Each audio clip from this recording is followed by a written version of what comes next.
أعوذ بالله من الشيطان الرجيم. بسم الله الرحمن الرحيم. وما أرسلنا من قبلك من رسول إلا نوحي إليه أنه لا إله إلا أنا فاعبدون.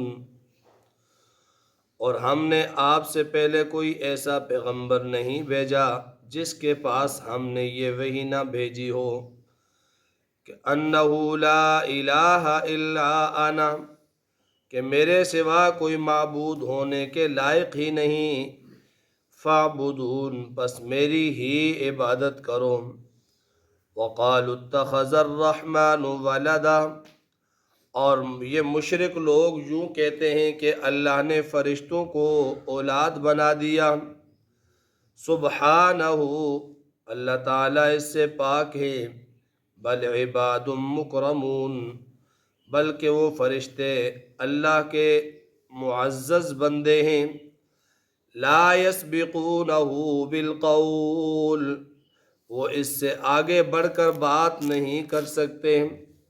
وَهُمْ بِأَمْرِهِ يَعْمَلُونَ، اور وہ اسی کے حکم کی تعمیل کرتے ہیں. يَعْلَمُ مَا بَيْنَ أَيْدِيهِمْ وَمَا خَلْفَهُمْ، اور وہ جانتے ہیں کہ اللہ تعالیٰ ان کے اگلے پچھلے احوال کو جانتا ہے. وَلَا يَشْفَعُونَ، اور وہ نہیں سفارش کر سکتے. إِلَّا لِمَنِ ارْتَضَىٰ وَهُمْ مِنْ خَشْيَتِهِ مُشْفِقُونَ، مگر اللہ کی مرضی ہو اور کسی کی سفارش نہیں کر سکتے، وہ سب اللہ کی ہیبت سے ڈرتے ہیں.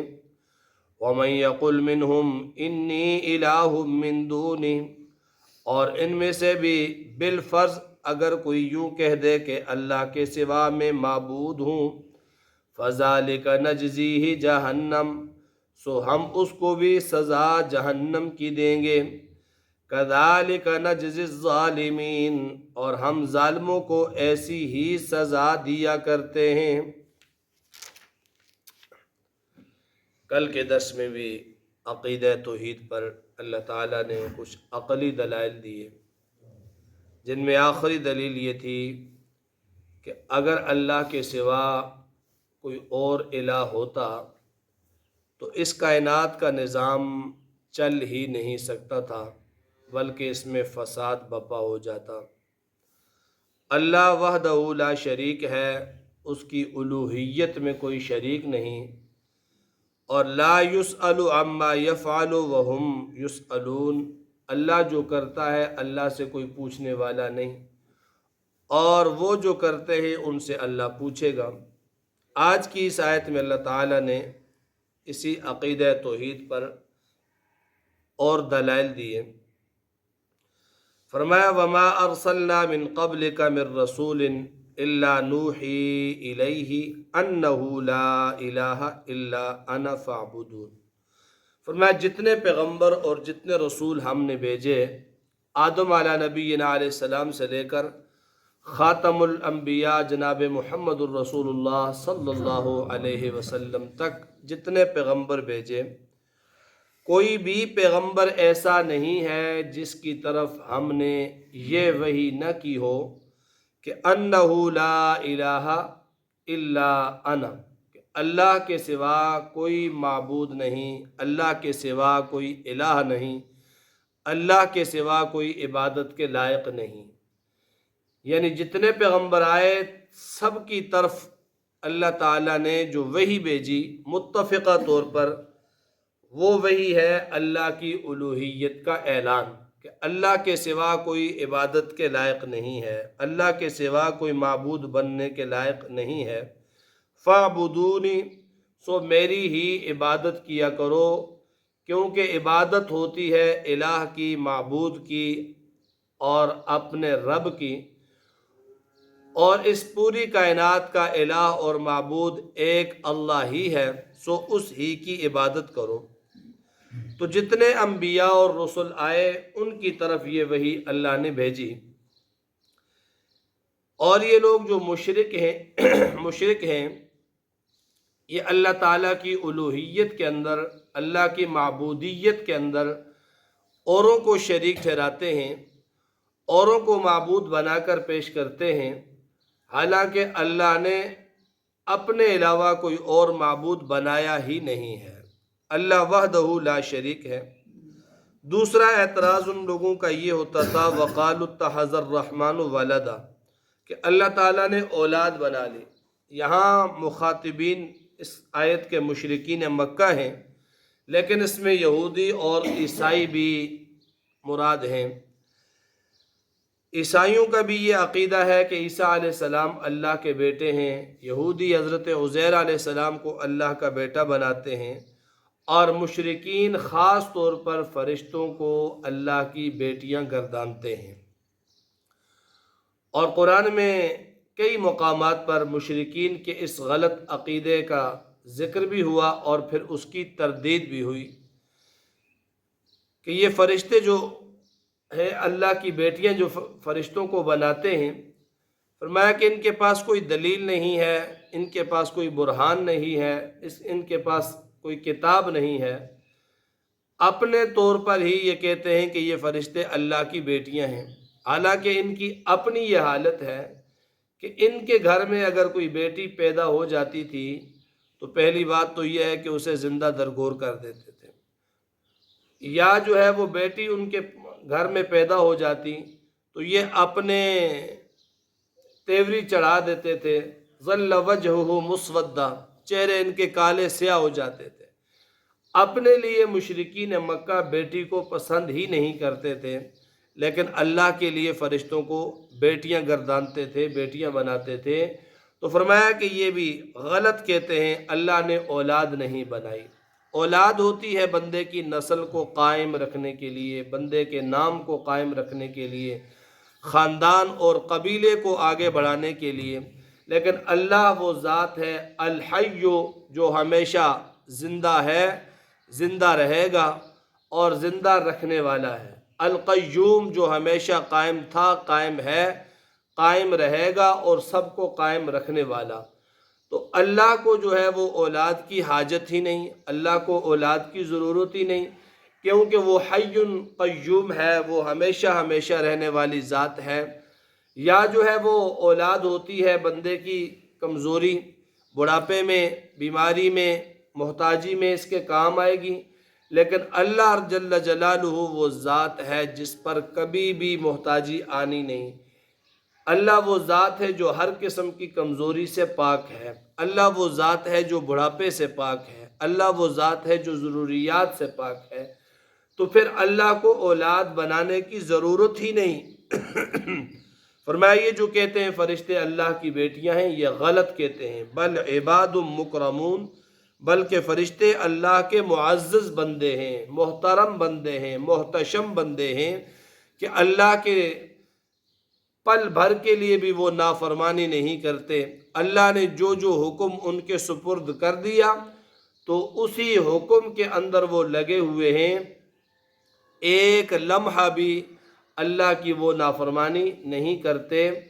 اللہ نے جس کام کے لیے جس حالت پر انہیں پیدا کیا وہ اسی حالت پر ہے، اسی کام میں لگے ہوئے ہیں، ان کی مجال نہیں کہ اللہ کی حکم عدولی کریں یا اللہ کی بات نہ مانیں۔ فرمایا لا یسبقونہ بالقول وہم بامرہ یعملون، وہ اس سے آگے بڑھ کر بات نہیں کر سکتے۔ فرشتے اللہ کے مطیع اور فرما بردار ہیں، اللہ سے آگے بڑھ کر وہ بات نہیں کر سکتے، مطالبہ نہیں کر سکتے، کوئی اور ایسا کام نہیں کر سکتے۔ وہم بامرہ یعملون، اور وہ اسی کے حکم کے موافق عمل کرتے ہیں، ایک ذرہ برابر بھی اللہ کے حکم کی خلاف ورزی نہیں کرتے۔ اور یہ فرشتے کون ہیں؟ جو مقربین ہیں، جو گناہوں سے پاک ہیں، جو لا یعصون ما امر اللہ، جو اللہ کا حکم ہے اس کی ذرہ بھر بھی نافرمانی نہیں کرتے۔ وَيَفْعَلُونَ مَا يُؤْمَرُونَ، جو انہیں حکم دیا جاتا ہے وہ اسے کرتے ہیں۔ تو فرمایا فرشتوں کی کوئی جرت نہیں کہ وہ اللہ سے آگے بڑھ کر بات کر سکیں۔ یعلم ما بین ایدیہم وما خلفہم، اور وہ فرشتے بھی یہ بات جانتے ہیں کہ اللہ تعالیٰ کو ان کے اگلے پچھلے احوال کا پتہ ہے، اللہ تعالیٰ ان کے سارے احوال کو جانتے ہیں، آگے کو بھی جانتے ہیں، پیچھے کو بھی جانتے ہیں، ماضی کو بھی جانتے ہیں، مستقبل کو بھی جانتے ہیں، دنیا کو بھی جانتے ہیں، آخرت کو بھی جانتے ہیں، پیدائش سے قبل کو بھی جانتے ہیں، پیدائش کے بعد کو بھی جانتے ہیں۔ ولا یشفعون، اور فرشتے اللہ کی اجازت کے بغیر کسی کی سفارش بھی نہیں کر سکتے۔ قیامت کے دن جہاں اور بہت سارے سفارشی ہوں گے، سب سے بڑی شفاعت جناب نبی اکرم صلی اللہ علیہ وسلم کریں گے، اور آپ صلی اللہ علیہ وسلم کا فرمان ہے کہ میں اپنی امت کے کبیرہ گناہوں کی سفارش کروں گا۔ صغیرہ گناہ تو اللہ ویسے بھی معاف کر دے گا، کبیرہ گناہوں کی میں سفارش کروں گا اپنی امت کے لوگوں کی، سوائے ان کے جو شرک کے اندر مبتلا ہوئے، ان کے لیے کوئی سفارش نہیں ہے، ان پر اللہ نے جنت کو حرام کر دیا، اور ویسے اپنی امت کے ہر کبیرہ گناہ کرنے والے کی سفارش کروں گا۔ اسی طرح حدیث میں آتا ہے قرآن بھی سفارشی ہے، مسجد بھی سفارشی ہے، انسان کے لیے شفاعت کرتے ہیں، معصوم بچے بھی شفاعت کریں گے، عالم دین بھی شفاعت کرے گا، حافظ قرآن بھی شفاعت کرے گا، تو اس کے ساتھ ساتھ فرشتے بھی شفاعت کریں گے۔ فرشتے بھی سفارش کریں گے اللہ کے ہاں، اپنے جو ہے وہ اللہ کے مکرم بندوں کی سفارش فرشتے بھی کریں گے۔ تو فرمایا وَلَا يَشْفَعُونَ إِلَّا لِمَنِ ارْتَضَىٰ وَهُمْ مِنْ خَشْيَتِهِ مُشْفِقُونَ، فرشتے سفارش نہیں کریں گے مگر اس کی جس کی اللہ انہیں اجازت دیں گے، جو اللہ کی مرضی ہوگی اس کے مطابق جو ہے وہ سفارش کریں گے۔ وَهُمْ مِنْ خَشْيَتِهِ مُشْفِقُونَ، اور وہ فرشتے اللہ کی ہیبت سے ڈرتے ہیں، ہمیشہ تھر تھر کانپ رہے ہوتے ہیں۔ وَمَنْ يَقُلْ مِنْهُمْ إِنِّي إِلَٰهٌ مِّن دُونِهِ، فرمایا بالفرض و محال فرشتوں میں سے بھی اگر کوئی یہ کہہ دے کہ میں اللہ کے ساتھ معبود ہوں، اللہ کے ساتھ میں شریک ہوں، فَذَلِكَ نَجْزِيهِ جہنم، اللہ فرماتے ہیں بالفرض و محال فرشتہ بھی ایسا دعویٰ کرے کہ ہم اللہ کے شریک ہیں یا الوہیت کا دعویٰ کریں، تو ان فرشتوں کو بھی اللہ فرماتے ہیں ہم جہنم میں ڈال دیں گے۔ فرشتوں کی کیا مجال کہ وہ خدائی کا دعویٰ کریں، فرشتوں کی کیا مجال کہ وہ الوہیت کا دعویٰ کریں۔ فرمایا ایسا ہو تو سکتا نہیں ہے، لیکن بالفرض و محال فرشتے بھی اگر خود الہ ہونے کا دعویٰ کر دیں، خود اللہ کی اولاد ہونے کا دعویٰ کر دیں، تو اللہ فرماتے ہیں ہم اسے جہنم میں ڈالیں گے۔ فرشتے تو بڑے دور کی بات ہے، قرآن میں اللہ فرماتے ہیں لَإِنْ أَشْرَكْتَ لَيَحْبَطَنَّ عَمَلُكَ، اے پیارے پیغمبر بالفرض و محال آپ سے اس چیز کا صدور ممکن ہی نہیں ہے، لیکن فرض کر لیں اگر آپ بھی شرک کے اندر مبتلا ہو گئے تو آپ کے بھی سارے اعمال ضائع ہو جائیں گے۔ تو فرمایا کہ وَهُمْ مِنْ خَشْيَتِهِ مُشْفِقُونَ، اللہ کے ڈر سے وہ ہیبت سے وہ ڈرتے ہیں، اور جو کوئی ان میں سے یہ بھی دعویٰ کر دے بالفرض و محال کہ میں الہ ہوں، تو اللہ فرماتے ہیں فَذَلِكَ نَجْزِيهِ جہنم، ہم اس کو بھی سزا جہنم کی دیں گے۔ كَذَلِكَ نَجْزِي الظَّالِمِينَ، اور پھر جتنے ظالم ہیں اللہ کے ساتھ اوروں کو شریک ٹھہرانے والے یا شریک بننے والے، ان سب کی یہی سزا ہوگی کہ اللہ ضرور انہیں جہنم میں ڈال دیں گے۔